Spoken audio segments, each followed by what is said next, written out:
Hi everyone, my name is Prasanna Karyawansa. I'm a program educator with the IWK's Charming from Care team. And I'm here with my colleague Holly Murphy, and I'm excited to present to you on the topic of resiliency and wellness in uncertain times. Hi everyone, I'm Holly Murphy, the Advanced Practice Leader with Trauma-Informed Care at the IWK Health Center. First, we'd like to acknowledge that we are in Mi'kmaq, the traditional and unceded territory of the Mi'kmaq people. We would like to acknowledge this as we individually and collectively work together as systems towards truth and reconciliation, and we want to acknowledge we are all treaty people. Today, this session is a partnership between the IWK Health Center and the Department of Education and Early Childhood and Development. We really want to take the time today to think about how we're all coping, how we're all adapting, how we're all resilient, and how we all deal with stress. And hopefully this can kind of help us through the upcoming weeks and months. So this session is being taped. Today you may be joining us from your home, doing it individually, with others, so please find a comfortable space, whatever that is for you. We're all learners today, so there may be new information to you, or it may be information that you already know, but we hope that it is useful to you and that you can take something away from today. Reflect on your supports. So today throughout the presentation, we will be talking about stress. So thinking about who are those supportive people in your life that you can connect with afterwards if you need to connect with, whether it's to get support, support for yourself, for your family, for an idea that you have. So thinking about those supports throughout the presentation. And please take a break whenever you need to. So we are doing this from home, so you can stop us, pause us at any time, and please feel free to do that. Today our learning objectives are really going to be looking at a couple of things. So we're going to be looking at 6 psychological factors of health. We're going to be looking at creating a personal resiliency plan, and this may be looking at it from the perspective of just reflecting on what is going well for you now, what are you doing, what you hope to do, or it may be actually concretely writing it down on a piece of paper, and we do have resources to support to do that as well. And the third objective is to learn considerations for daily practice. So we'll actually be taking you through some ways that you can do this in your day-to-day lives, kind of looking at stress, how you cope and adapt, and some things that may help you. So we love this slide because it really does ring true. Being a caregiver is easy, said no one ever, right? So we all know this from being parents and caregivers, that it isn't easy. It isn't easy at the best of times. And with our current situations, with the pandemic, with multiple mass tragedies in our province, our own personal and family circumstances that may be going on, it is hard. So we have to really acknowledge that. Acknowledge that being a caregiver is hard sometimes in all of our different roles, and especially now with the pandemic. So we're really asking and thinking about, we think about maybe that trip that we want to go on, that we're on the airline and they say, put your own oxygen mask on first, right? So we really have to do that in order to help anyone else. So it applies in this context too. So we're thinking about how do we take care of ourselves before we can take care of others. And it's really important because we want to do the best job we can taking care of our children, our youth, our family, our friends. But in order to do that, we really have to be taking care of ourselves. The other piece that we really need to be thinking about is learning to accept uncertainty. Because in this time of uncertainty, we don't have a lot of things that are really concrete, that are predictable, that we know that are always coming. So we really have to kind of learn to accept that. We're all in this together. We're all human. We all are in this stressful time, this stressful situation. And accepting that creates kind of a commonality, a humanity, saying that we're all in this together and we will get through it and we'll find some ways to do that.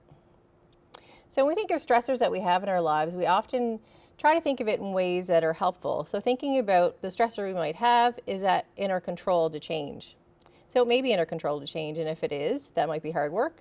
But we can acknowledge that and say, okay, I can make a plan, I can change this, or it may be something that we can influence. So maybe I can't change it on my own, but maybe my friend, my family member can help me change it, and we can do that together, or I can influence it.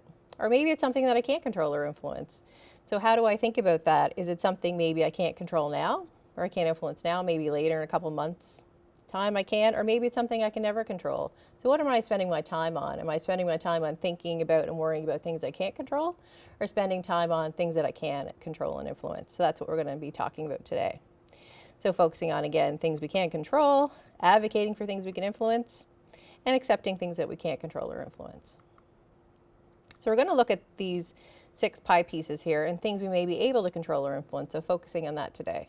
So looking at acknowledging and understanding the function of stress, looking at what is causing our stress. Again, what is in our control influence and what isn't. How do we balance the stress with what's going well? So there may be a lot of things that aren't going well, but there may be a lot of things that are. So how do we shift our focus to those things that are going well? How do we reduce our exposure to stress? How do we maintain our family and close relationships that we have that are really important? And how do we create predictability? So we'll go through each of these pieces. So the first one, acknowledging, right, and understanding the function of stress. So we know that stress is a natural response. We're all going to experience stress no matter how great we deal with it. And stress is really that evolutionary piece that has kept us alive for millions of years. So we're really looking at, if we go back to the cave people days, thinking about that saber-toothed tiger that jumps out at us. So what are we going to do? We're either going to fight it if we think we can. We're going to run away probably if we can't outrun it. Or we might crawl up in the ball and hope that it just goes away. So thinking about that response, it's really important because it's going to keep us alive. Similar to today maybe is if we're on the sidewalk, we start to step out onto the road, we notice a car, we're going to quickly kind of go back. So really that stress response really helps us to stay alive and keep us well. So it's really important. There's lots of different types of stress too. So there's positive types of stress. So if we think going into the school year, we may have children or youth that are kind of stressed out about going to school, but we hope with our preparation, letting them know how things might be, looking at the routines, those kind of pieces, that they'll feel comfortable, they'll feel supported to kind of get through the first day of school and be able to go back the next day and feel okay about it. So they have that support from us to do it. So it's positive stress to get through it. It might be their first time on a bus, those kind of things. So again, it's stress that happens to all of us in life, but with supports, we're able to deal with it. We're able to cope and adapt and get through it. And we're okay. We learn from it. We say, hey, yeah, that kind of was stressful, but I was able to do it. Like my caregiver helped me through it. I got through it and I can go back now. And I know the next time I experience stress, that I'll be okay. The other type of stress is tolerable. So this is stress that, again, we do those supports to help us through it, but it's more longer in duration, but we do know that it's going to end. So again, it might be thinking about, we know if I can get through this, work week myself, if my child can get through the school week, the weekend's going to be coming, holidays are going to be coming, summer vacation's going to be coming. So thinking about those times that we have that limited time period or that time period that's going to tell us, yes, this is going to end. When we talk about chronic and toxic stress, we know that we may not see an end in sight. So these may be stressors that we have in our life, thinking about abuse or thinking about something that may be kind of cumulative over time. So a stressor that keeps happening and happening and happening. And again, we don't see an end in sight and we don't really know what to do with it or cope or adapt. So also we need to kind of think about everyone's different and we all experience stress in different ways, and many of us will respond to stress initially, kind of have our moments, talk it through, and some of us may not even talk about the stress we experience right away. It may not come up for weeks or months later, or there may be that moment that we just have that ordinary moment, the thing that is, is the tipping point all of a sudden that, we add on an extra stressor and we're just like, okay, yeah, now I'm done. And it's not even about that little thing, but it's a thing that kind of set us off to kind of say, yeah, the stress is really bothering me. I'm not doing well. I need to kind of think about how to help myself and each other. We can be affected by stress of others. So we have our own personal stressors. So as individuals, we may have our own individual stress. We may have stress at work. We may have stress at home. But we also have people that we care for. So they may be experiencing stress or anxiety. We may have stress in our communities that we're thinking about. So again, all these stresses can kind of accumulate. So we're really thinking today about acknowledging that it's normal, and then thinking about how can we help it and what can we do to hopefully build our resiliency. So how deep is the mud? So these pups are telling us, it depends on who you ask, right? So one pup is pretty much covered in mud and the other one is a little bit. So we're all different, and that's really the message that we're trying to get across. Everyone experiences life differently. We all have our past experiences that we've had, our current ones, and any ones in the future.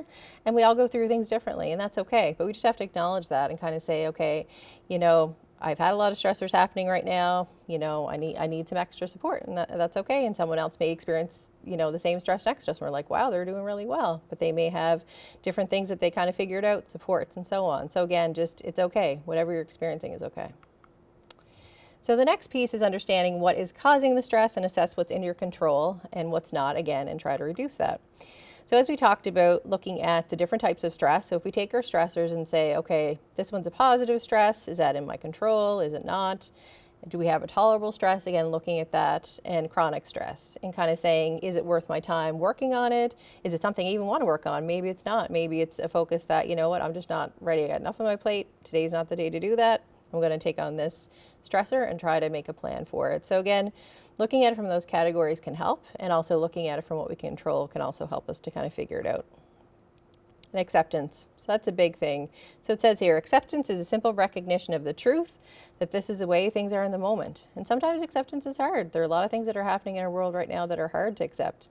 But it's really thinking about it and saying, okay, we're all, again, humanity is kind of going through this, and we need to accept it in order to kind of deal with it and try to find help. So what does help when we're stressed? So really looking at monitoring things like body cues. So do you know when you get stressed? So for me, when I think about when I get stressed, so I might talk faster, I might start to get red in the face, I might start to experience more headaches. So over time, I may start getting headaches more and more, and that's a cue for me to kind of say, okay, there's obviously something going on here. I'm experiencing more stress, like what is that? And kind of then take, again, go through my stressors and kind of see what they are. So looking at your body cues, what does your body tell you? Because usually you do have kind of earlier warning signs that you're starting to get stressed, and being aware of those. Because a lot of times we're just going through the day-to-day motions and we're not really thinking about that, but sometimes that can help us to kind of recognize it early and intervene and help earlier. So what healthy coping strategies have worked for me in the past? So depending on what my stressor is, sometimes for me, I will talk to friends or loved ones, and that sometimes helps me. And sometimes I don't want to talk to anybody. And sometimes I just want to watch, TV, or I want to go to the beach, have a walk on the beach, or go out in nature. So those are things that have helped me in the past. And some coping strategies may work for different situations. So it's really taking a look to say what works in what situation and how does that help and how doesn't it, and trying it. So I know for me, some things that I've tried, like mindfulness for me worked. So once I first did it, I didn't know how to do it. So it didn't help as much in the beginning, and now I'm a bit better at it and learning it. So now that's something that I did, that I tried, that works for me. So again, trying it and feeling that it's okay to try it. If it works, great. And if it doesn't, that's okay. It doesn't work. And looking at unhelpful thoughts. So thinking about if there's a lot of negative thoughts coming through, and are they helpful? Does that help me to kind of get through the day to deal with my stress? And if it doesn't, trying to replace those with helpful thoughts. And the same thing with unhelpful coping strategies. So if there's certain things that, for instance, when I go home after a stressful day, if every day I'm getting that ice cream, that might be really good in the moment, but it might not be good over a long period of time, right? So thinking about different things that you may do that may help you, but maybe over time, it's not kind of the best thing to go to every single time. And thinking about people that can help. So thinking about who in your family, who at your work can help you, who do you feel that is that safe person that you can talk to. And it may not be those 1,000 people on your social media, but it may be, 2 people, 10 people, whatever that is for you that you feel you can help. And different people may help in different situations, just like your strategies may help in different situations. So if it's a situation about work, maybe a coworker you might approach. If it's a family situation, there might be somebody in your family that understands the situation more. So really looking at, again, what are those situations, who do you have access to support you, and what's the best fit for you. And then looking at professional people or services you can access to get help. So this may be, your own personal therapist. It may be your family doctor.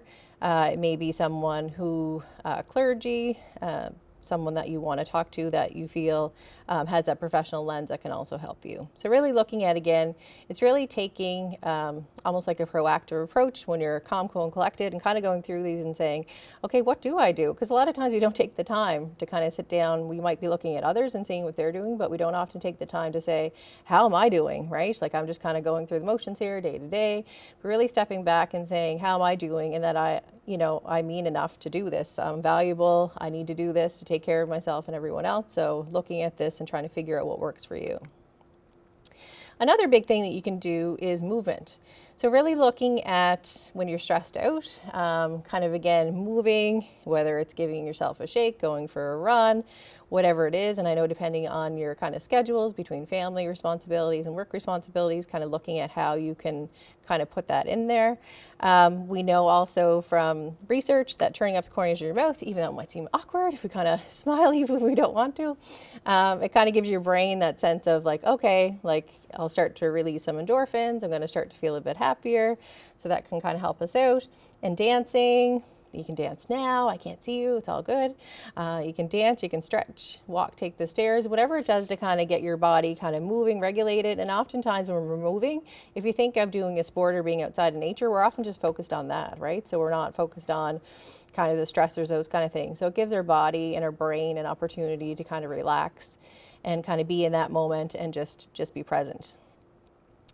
So the other piece is it's okay to take a break, and that may look different for all of us. So we may have more times in our day to take a break or less, but really acknowledging and asking for help and saying, I need a break, right? And not needing, it's okay to ask for a break when you're at your brink, but it's also great to kind of say ahead of time, like, I notice my body cues, I'm kind of getting stressed out, I'm getting more headaches, I'm a bit more reactive, I'm not the person I want to be lately, and kind of saying, okay, I need a break and reaching out for help. And that's okay, right? We all need breaks, we all need help, and it's okay to ask for it. So just really acknowledging that you're able to do that and feel guilt-free about it, right? Because there's no guilt in taking a break and taking care of yourself and valuing other people to be the best that you can be.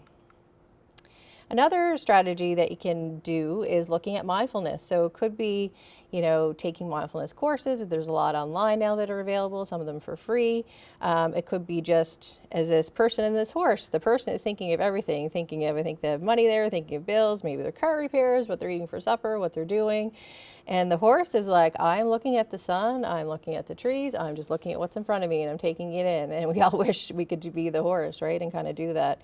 So it's kind of just being present in the moment that we're in, trying to not think about the future or the past or what we're thinking about in the future, just really thinking about now and trying to be present in that. So the more we can do that, again, that helps to regulate ourselves, our bodies, our minds, and it helps us to be in the present moment and to reduce, again, those stress hormones. So another thing that we can do if we have time and we're in the moment and we start to feel ourselves getting stressed is a 5-4-3-2-1 grounding technique. So what this grounding technique is we start to think about our senses. And again, it's making us more present in the moment and focusing on something other than the stressful event that we may be thinking about or something that's in our mind that we don't really want to be thinking about. So we can do this about thinking about 5 things that you can see. So even now, just where you're sitting, even just look around where you're at. What are 5 things that you can see? So it may be a chair, maybe a plant, maybe you can see outside the window. Maybe it's a light, a pet, a person sitting next to you, whatever that is. So what are 4 things that you can touch? So maybe it's, the fabric on your chair, your couch, your kitchen table. Maybe it's that pet that's sitting next to you. What are 4 things that you can touch? What are 3 things that you can hear? So can you hear a fan in the background? Can you hear maybe some cars are outside, maybe you can hear somebody talking, you can hear my voice. So what are 3 things that you can hear? What are 2 things you can smell? So maybe you have a coffee sitting next to you, maybe somebody's baking, that'd be awesome. Maybe there's different things that you can kind of smell kind of in your space. Maybe there's a candle next to you. What are some things that you can smell? And 1 thing you can taste. So maybe you did have that coffee earlier or a piece of gum or whatever that may be. So just thinking of something you can taste. So that is a grounding technique. So really, again, thinking about that and thinking in times that you can do that to kind of bring yourself back to the present moment. And you can do that anywhere. The next one is you can do it anytime too, but it's if maybe you don't have as much time, or maybe you're in a situation where you have other people around you and you don't really want to be saying, oh, I'm seeing this, I'm hearing this, I'm touching this, I'm feeling this. But it's called box breathing. So it's a really quick thing, again, to kind of reset, to focus on your breathing, where you're at. So what we're going to do is, I'll just take you through it. So you're going to breathe in. So take a deep breath in, and we're going to count to 4. 1, 2, 3, 4. Hold it. 1, 2, 3, 4. Now breathe out. 1, 2, 3, 4. And try to hold it. 1, 2, 3, 4. So you can see that the more you practice it, the easier that it gets. But again, it's something quick that you can do, and you're just kind of doing that in your head. Like I did the counting out loud so we could learn it, but you're just counting in your head. So again, You can take a moment wherever you're at, if that's home, in the bathroom, at work, wherever you need to go, and just kind of do that and kind of recenter yourself and kind of, again, get in that moment, the present moment. The walk, talk, and flush is another thing. So we talked about physical activity, moving your body, how important that is. The other thing is drinking water. So drinking water actually flushes out any stress hormones that you have. So it's really good to do that. So the combination of you walking with somebody. So if a stressful event happens and you're able to walk with somebody and get that support and break for a moment, even if it's just for a few minutes, if you're able to go for a walk with somebody, drink some water, and then also talk to them about what happened. So again, talking to them, kind of saying, you know, this happened, this was upsetting for me, and just processing that and walking and drinking the water kind of helps your body to regulate again. So that's another thing to kind of do that is known through research and our friends through the Tent Academy. Another thing to do is if you are working or if you need transitions through different parts of your day. The example we will use is coming from work to home. So really thinking about how do you transition from work to home. So if you had a really stressful day at work and you're going home and your family, your children, your pets are there, how do you kind of get out of that zone and be present with your loved ones? So really thinking about, is there a way, you know, sometimes I will blast music in the radio, very loud music. I've had times that some people in the cars, if it is radio, they will also start singing along with me. So that's kind of nice. So yeah, just whatever it is to kind of get you in a different zone, right? So if it's, again, blasting the music, if it's when I go home, I actually change my clothes. So if I'm physically at work in the day, I will go home if I can, if I have time, I'll ideally take a shower and then I'll change my clothes, and then it's kind of, I'm in a different zone. So I'm not Holly Murphy, you know, the person who works at the IWK. I'm in this moment, I'm mom and I'm whoever, right? So looking at how to kind of do that and not feeling guilty about it. So we talked about guilt before. So we had a story of a coworker who lives next door to somebody. And they said, oh, let's carpool together. Like, let's go. We're going to drive together. It's going to be great. We'll get to talk about everything. And the person actually sent the email about that and they didn't respond. And then they saw the person's partner and she said to them, like, he does not want to carpool because when he comes home, he has 3 children. He has this he has to do. The only time he gets alone is in the car, right? So looking at, again, being okay with saying that, like, the only time I get alone is in the car. So I need that time for myself. And I don't want to be talking about work while I'm on my way home, because I want to transition. So again, knowing what's right for you. And maybe what's right for you is going in the car with that person and both of you want to talk and debrief about it, and that's okay too, right? So just kind of knowing what you feel is good for you and what transition practices you have. And again, it's just taking it from kind of one context to another and kind of having that transition point to kind of help you, you know, get from one zone to the next. The other thing that we know is helpful is practicing gratitude. So we mentioned a lot of times we may be focused kind of on the stress and negative things that are happening, but what we also know is that the more we can focus on the positive things that are happening, the more we'll see positive things happening. So that's really important. So the more we start kind of noticing, like, hey, you know, this is going really well at home with my partner, with my child. We had a really fun day this day, or I'm really grateful today that this happened. We start to notice that more and actually feel better about it and have kind of increased, you know, self-confidence, increased mood. So really thinking about ways in our day, whether it's when we get up in the morning, saying 3 things you're grateful for, at bedtime, you know, saying the same thing, whatever way works for you to kind of consciously really be thinking of that and set an intention for the day. The other really big piece that we want to get across is self-compassion. So self-compassion is really looking at these 3 components. So self-kindness. So are we being kind to ourselves? Are we being loving towards ourselves instead of critical? Knowing that we are human, we're a part of a common humanity. Everyone suffers, and we're not alone in that. Everyone is going to suffer, and nobody's perfect, but we're not alone. And mindfulness. So again, being mindful of that, accepting it and saying, you know what, this is hard. I'm going to really think about that, feel that, and let that sit and accept it without judgment or overreacting. And the way I like to think about it is thinking about what would I tell my best friend. So if I wouldn't, you know, say to my best friend, what are you doing? That's ridiculous. Oh, how did you do that? I don't know how you ever decided to do that, whatever it is. Like, I wouldn't say that, right, to my best friend. So I shouldn't say it to myself, right? So that's what I always kind of think of now when I'm thinking about self-compassion is if I wouldn't say it to someone else or my friend, I'm not going to say it to myself. So that's kind of a good way to remember it. So next persona is going to take us through the next pie piece, looking at balancing stress and focusing on what's going well. Thanks, Holly. So I'd like to take the rest of the time taking you through, you folks through the rest of the considerations that Holly presented in a full diagram before. So right now we're looking at balancing stress by focusing on what's going well. So we put the slide up, created a slide literally using a balance beam just to make the point that, stress is going to happen. So Holly talked about that, right? So it's natural. We're supposed to feel stress, but depending on the type of stress you're feeling, so if it's tolerable or chronic, or if it's an intense emotional reaction to even a smaller type of stress, then we need to have some strategies to settle ourselves. So Holly took you through a great list of strategies that you could try in the moment, and I'm sure you have some other strategies that may have worked for you as well.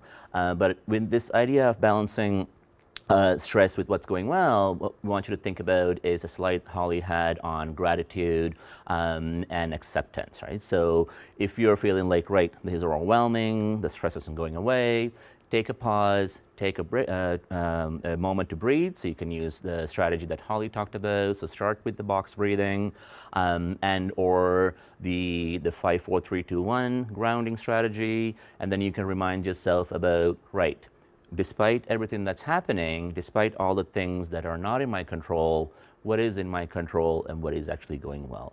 So these are just some examples that we put together. So it could be your own health. It could be the fact that you live in a safe environment, whether it's in your own home or the people that you live with, or even the environment that's outside of your home.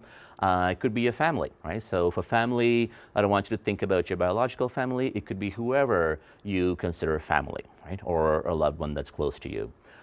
Being able to get outside in nature, and that may not be possible for everybody, especially if you have young children or multiple caregiving responsibilities. And when we're talking about caregiving, I also want to acknowledge that it may not be young children or adolescents that you are taking care of. It could also be people of various different ages for multiple different reasons. Right? Despite all of that, we may want to remind ourselves, right, I do actually have the ability when there is a break, when there is some time to get outside.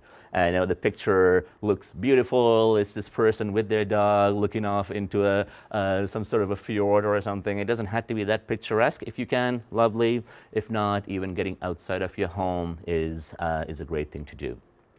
And reminding yourself about your spirituality, whatever that means, right? If it's religious-based, if it's not, if it's mindfulness-based, or whatever you want to remind yourself about in terms of who you are as a person and what goes into making you who you are.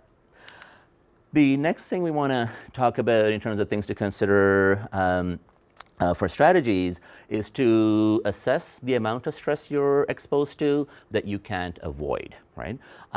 So there may be some stressors that are well in your control that you can manage. And when you're thinking about the stressors you can manage, I want you to think of stressors that you can either walk away from or make a plan to avoid, right? So there may be some stressors like looking after your kids, going to work, answering phone calls from your family members, so on and so forth, that you can't really avoid.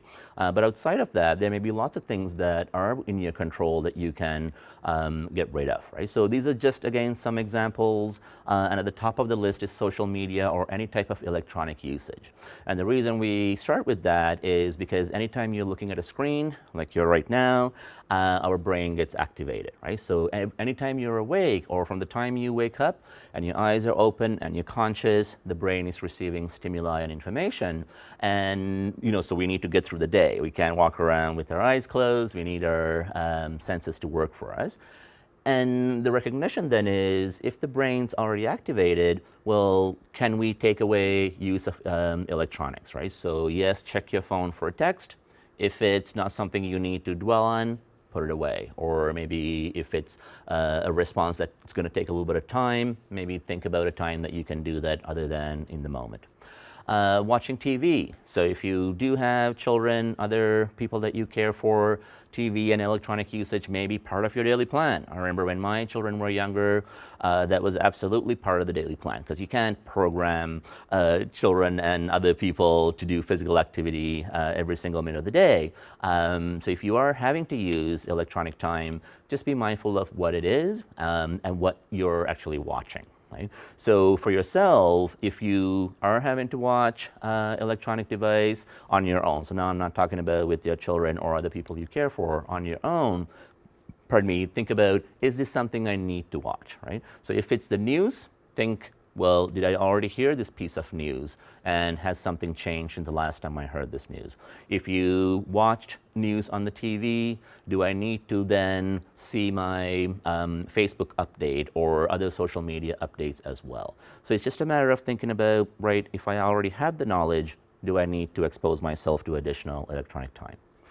In terms of news, so right now there's lots and lots of guidelines that are coming out. There's lots of change in guidelines that are coming out as well. So we do want to be informed, right? So we want to keep ourselves safe and stay informed. And when you're thinking about checking for updates and getting legitimate information, I'll also encourage you to go to one source of information, right? So that could be the Department of Public Health's provincial COVID update site if you want to know about what's happening with the pandemic and whether you're supposed to wear a mask or not, so on and so forth. If you're thinking about your children or youth or yourself going back to school or having to support somebody who's going back to school, then you can think about going to the Department of Education and Early Childhood Education website to see, right, what are their guidelines on how to manage entrance and exit into classrooms and so on and so forth. So the idea is, please stay informed, but think about the amount of time you spend taking on additional bits of information that may not be that helpful. Talking with family and loved ones, friends about things that are not in your control. So I have 4 adult children, I have lots of family members and people that I love, and I know you folks hopefully will get what I'm talking about, which is, so we do want to stay engaged with people, and I'll talk about the importance of relationships in a few minutes. And the additional piece to that is, as you're interacting with your loved ones and family members, is to think about, what is the conversation about? Is there a point to the conversation, or are we just having fun and sharing information? But if the conversation itself is causing stress, or you're getting that uneasy feeling in your body that it's not going the way you wanted it to, or the person who you're talking with isn't doing well based on the reaction you see in their face, then I want you to think about controlling that conversation as well. So when I say control, I don't mean put your hand up and ask them to stop talking. I'm talking about making a plan in terms of being able to guide the conversation into a more positive topic, or depending on what the topic of conversation is, maybe thinking in your head about how to guide the conversation so that it can end and you can leave. Right? But the takeaway is that even while you're talking with your children, other people you care for, or your family members and friends and family, is to monitor the quality or the topic of conversation as well. The same thing goes for relationships. So with conversations, I'm sure you talk to lots of people through the day. With relationships, that's something else you're going to think about is, yes, we need relationships, we need people in our lives. So the invitation is to think about, right, when I interact with this person, are they helpful most of the time? And if the answer is not really, you may want to think about, right, what are the positive outcomes of this relationship for me, right? So I'm not asking you to stop talking to friends and family because sometimes we don't have the option to do that, and it goes back to that idea of what's in your control, right? So even when you're thinking about your relationships, whether at home, in your personal life, or at work, is to think about, right, do I need this relationship? And if I need to end it, is that in my control? And if not, can I make a plan, seek help, so on and so forth. The next slide is actually talking specifically about this idea of relationships. So here we're saying maintain family and close relationships in a safe way while following public health guidelines. So again, I'll go back to what we said earlier, that family is whatever you describe or identify as who those people are. It doesn't have to be a biological family. It doesn't have to be certain types of people. It's whoever you feel comfortable that you consider a family. And that could be children, adolescents, could be your parents, your siblings, friends, acquaintances, so on and so forth. And then if you think about the last section I talked about, even within the context of relationships, I want you to monitor the quality of those relationships. And when you're thinking about relationships and engagement, we have a few furry friends there. So ideally, especially if you're not doing well or you're dysregulated, our brain feels much better if we can connect with another person.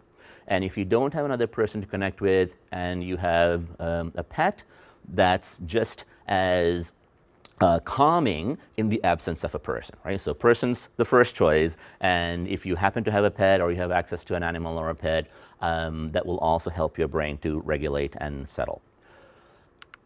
The next section is talking about creating predictability. So the reason we want to think about creating predictability is because when we think about our brain and the way it functions, it's always assessing our environment to see if there's anything that can kill us, right? So we may not be thinking about it that way in 2020, but Holly talked about those early days of human evolution where we did have to think about, is something going to eat me and kill me, right? And I'm not going to pretend that everybody is perfectly safe. So I know there's lots of people out there, even in 2020, that are living in unsafe environments. It doesn't have to cause death. So I want to acknowledge that and make sure I recognize that. I'm not saying everybody's safe. But what I do want to say is that even if you're not experiencing immediate, imminent, risky situations, your brain's always scanning the environment to see, right, is there something that can kill me? And if there isn't something that's going to kill you, then the brain takes a bit of a breather, and then now it starts to look for things that might hurt you or that might cause you psychological injury. I guess the point I'm trying to make is that your brain's always working to keep you safe.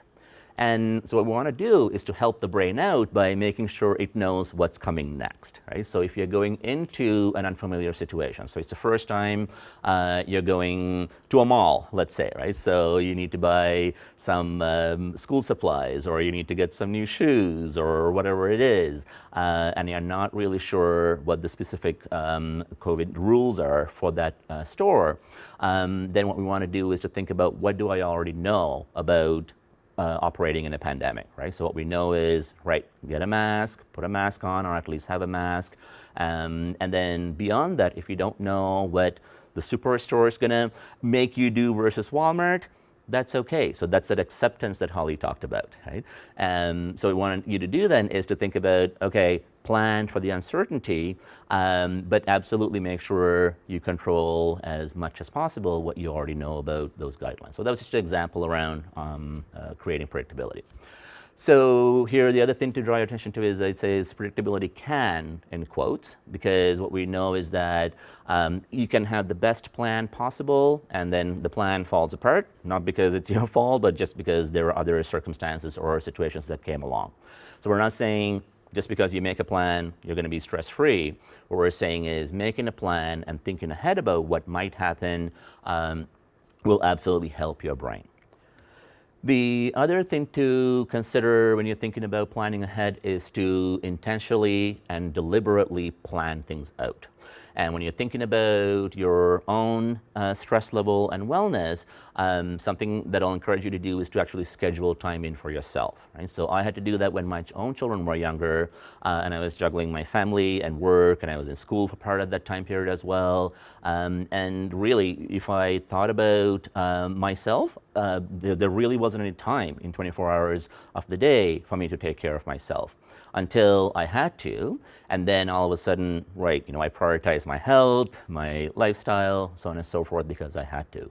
So what we're hoping you'll consider is, before you get to the point where you have to make changes, is to start thinking about maybe scheduling in even 5 minutes of your day, whether it's before your children get up, before another person that you're caring for wakes up, or after they go to sleep, that you can focus just on yourself. And if you are a caregiver, I know that's going to be hard, right? So when I think back to my days, as I said, when I had young children, it was really hard not to think about what their needs are, what my partner's needs are, what my work needs are. But that's the challenge, right? The challenge is to make time by scheduling it in, if possible.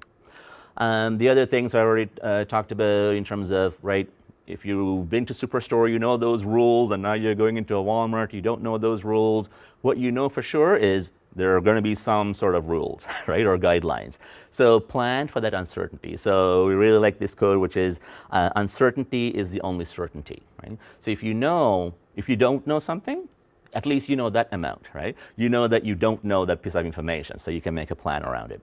So we've been using the word plan quite a bit. So what we're going to do next is to take you through some strategies and give you some guidance on creating a plan for yourself that may work for you. So again, I'm intentionally using that word may for a couple of reasons. One is you may not need any of this. You might be like, I've got this, it's not a big deal.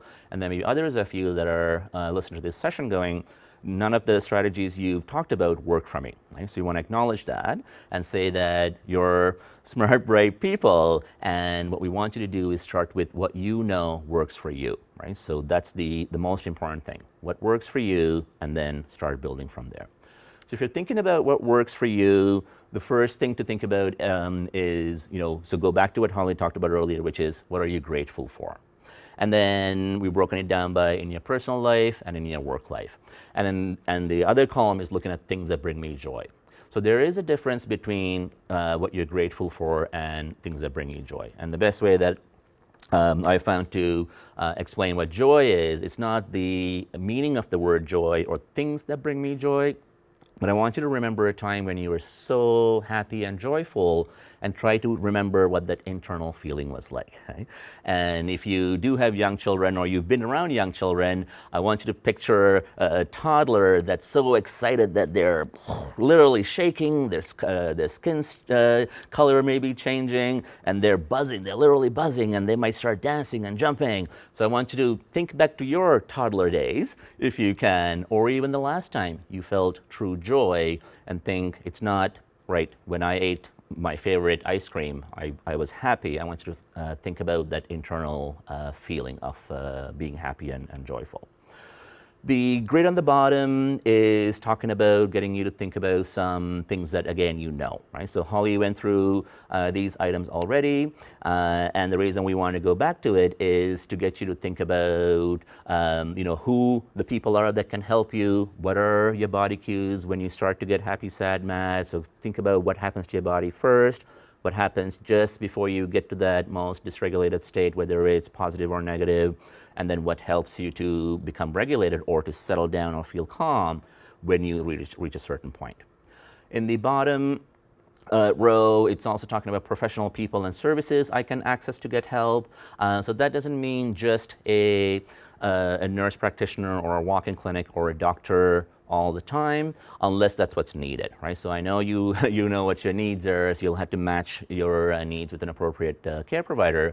But when you're talking about professional people, I also want you to think about other people that you might not think of as a professional caregiver, right? So people in religious communities, people in sporting communities, could be people school staff, right? So people may not really think of school staff as therapists or healthcare providers, but what school staff know are, behaviors of your child or your youth, or they do get to know the child and the youth as well, right? So not to the same degree of expertise as you, because you're their primary caregiver, but that's the idea, is to think of who else can I talk to get information, whether it's about my child or for myself, right? Other than thinking about just doctor, lawyer, those types of professionals.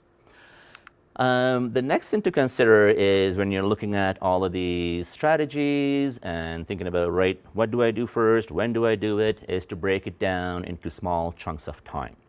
And one way to do that is to think about a stressor, right? So a stressor for me coming into work today was to plan ahead, to think about, right, so I haven't come into this physical space for a couple of weeks, and things have changed in the public domain, right? So the rules around bubbles have changed, the rules around who can do what and go where have changed.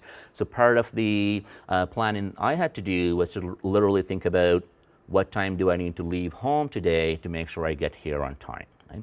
For some of you out there, you could also be thinking about, right, I need to make a plan for the week, right? So the stressor could be I need to get through the first week, not just the 30 minutes of driving to get somewhere. It could also be thinking about, right, where do I go to get information about whatever it is? Or if you're having to venture out of your living space to go shopping, thinking about, right, do I need a plan to get through those uncertain scenarios of mask, no mask, how many people that can go in with me to the store, hospital, so on and so forth.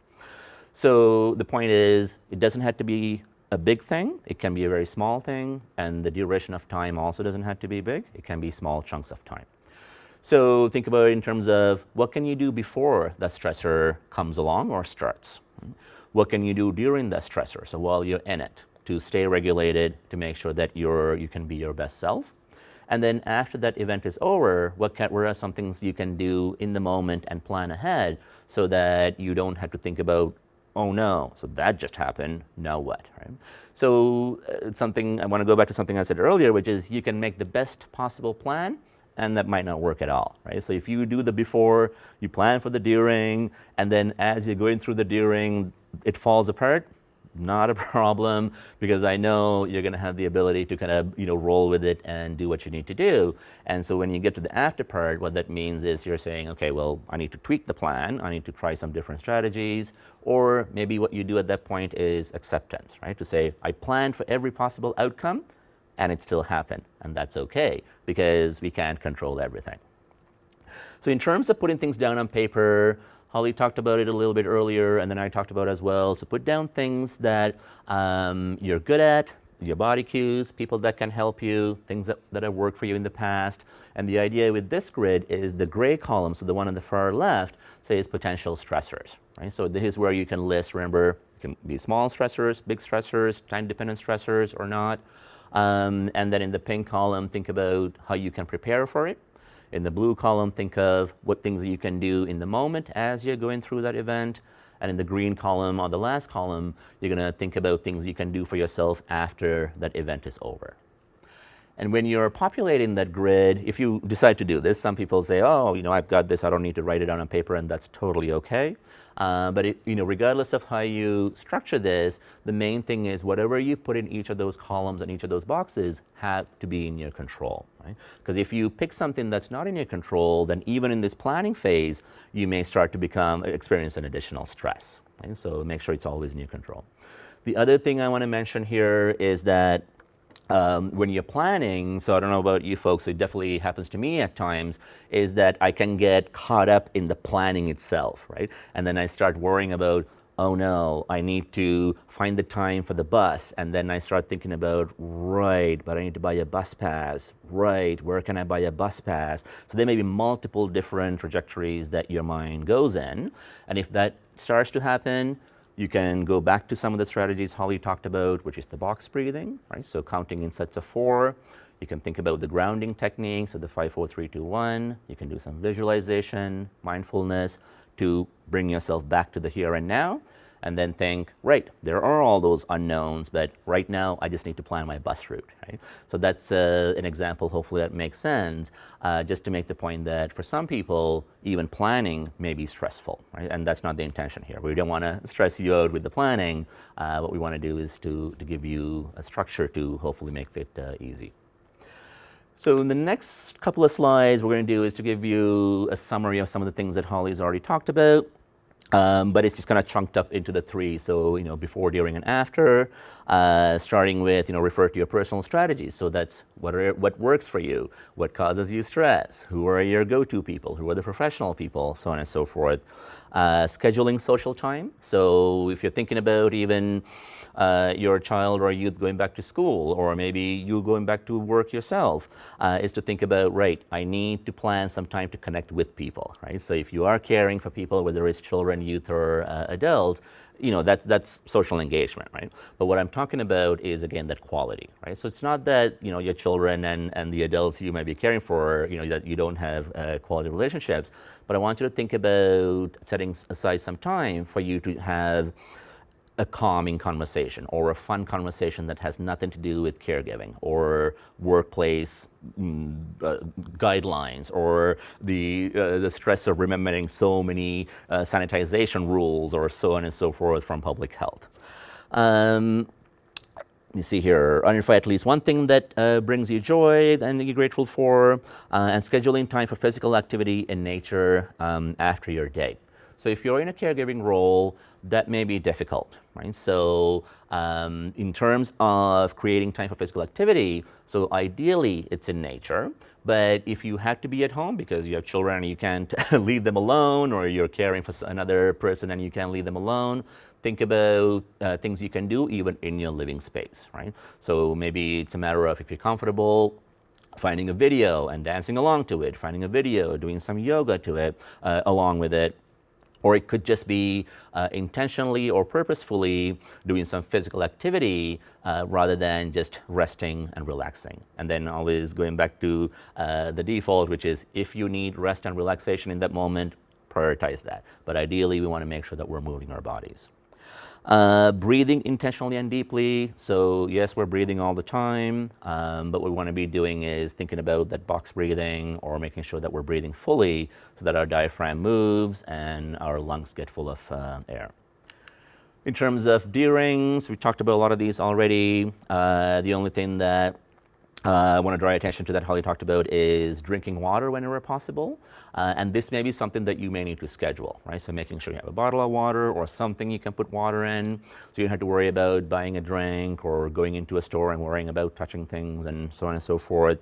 And Holly talked about the importance of drinking water and flushing those toxins out of your body. Practice mindfulness and be forgiving. And at the end of the activity is to go back to the plan, right? So you're evaluating the plan, seeing if it needs to change, but even if the plan went according to the way you had intended, is to then still think about, okay, that was great, so now I need to file it away, literally in your pocket or in your mind, to say, if that stressor comes out again, now that this worked, I can use those strategies again. Breathing, so there's a lot of cues to breathe, because that's one of the fundamental ways that we can settle our brains, ground ourselves so that we can think clearly.